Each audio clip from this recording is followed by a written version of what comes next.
Thank you. We will next move to Representative John Kavanagh. Thank you. Thank you for giving me this opportunity to speak on critical race theory and I guess the controversy over masks at the meetings.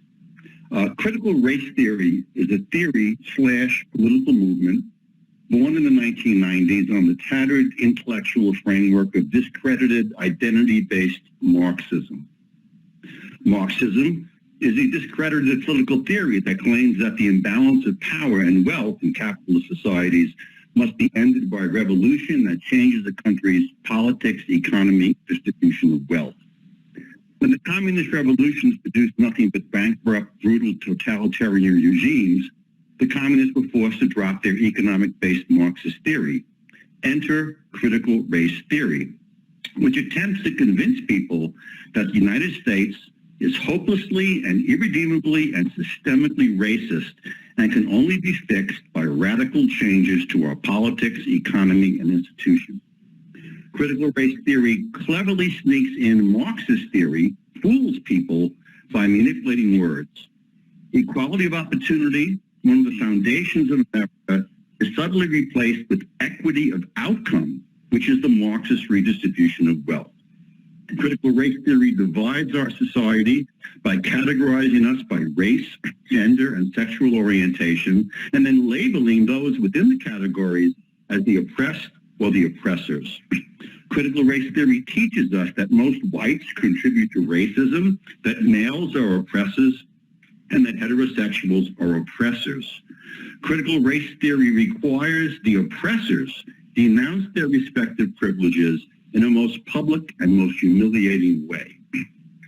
The Arizona legislature has passed a bill in the House that is now in the Senate that would protect our society from this divisive, toxic theory. The bill would prohibit teaching that one race, ethnicity, or sex is inherently, morally, or intellectually superior to another. It would prohibit that any person, by virtue of his or her race, ethnicity, or sex, is inherently racist, sexist, or oppressive, whether consciously or not. The bill would ban teaching that an individual, by virtue of his or her race, ethnicity, or sex, bears responsibility for actions committed by others of the same sex, ethnicity, or race. The bill would also ban any teachings that academic achievement, meritocracy, or traits such as a hard work ethic are racist or sexist, or were created by members of a particular race or sex to oppress members of another race or sex. All of these are key principles in critical race theory. And I'm hoping that you will step ahead of the legislature, which I think will pass this bill soon, and ban critical race theory in your curriculum.